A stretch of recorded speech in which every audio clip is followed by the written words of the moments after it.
ലോക ചാമ്പ്യന്മാരായ അർജന്റീനയ്ക്ക് ഒളിമ്പിക്സ് ഫുട്ബോളിൽ സമനില തുടക്കം. മൊറോക്കയ്ക്കെതിരെ അവസാന സെക്കൻഡ് ഗോളിൽ സമനിലയുമായി രക്ഷപ്പെടുകയായിരുന്നു അർജന്റീന. ഇഞ്ചുറി ടൈമിൻ്റെ 16-ാം മിനിറ്റിലായിരുന്നു അർജന്റീനയുടെ സമനില ഗോൾ.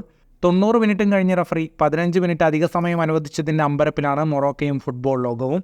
2 ഗോൾ ലീഡ് നേടിയ ശേഷമാണ് മൊറോക്കോ കളി കൈവിട്ടത്. അവസാന മിനിറ്റിലെ കൂട്ടപ്പൊരിച്ചിലിൽ ക്രിസ്ത്യൻ മെഡീനയുടെ ഗോളാണ് അർജന്റീനയെ രക്ഷിച്ചത്. മൊറോക്കോ അട്ടിമറി വിജയം നേടുമെന്ന് പ്രതീക്ഷിച്ചിരിക്കുകയായിരുന്നു അർജന്റീനയുടെ സമനില ഗോൾ.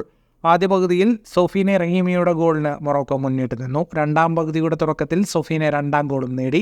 പെനാൽറ്റിയിലൂടെയായിരുന്നു മൊറോക്കോയുടെ 2ാം ഗോൾ. അർജന്റീൻ താരങ്ങളുടെ പരാതിയിൽ റഫറി വാർ പരിശോധന നടത്തിയെങ്കിലും പെനാൽറ്റി തീരുമാനം മൊറോക്കോയ്ക്ക് അനുകൂലമായി നിന്നു.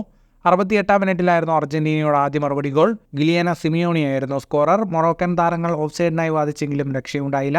അർജന്റീനയെ നിക്കോളാസ് ഒട്ടമെൻഡിയും മൊറോക്കയെ അഷ്റഫ് ഹക്കീമിയുമാണ് നയിച്ചത്. ജൂലിയൻ അൽവാരസും ഗോളി ജെറോണിമോ റൂളിയും അർജന്റീനയുടെ ആദ്യ ലെവലിലുണ്ടായിരുന്നു. ഫുട്ബോൾ ലോകത്തെ കൂടുതൽ വാർത്തകൾക്കും വിശേഷങ്ങൾക്കുമായി സ്പോർട്സ് കഫേ ഇപ്പോൾ തന്നെ സബ്സ്ക്രൈബ് ചെയ്യുക.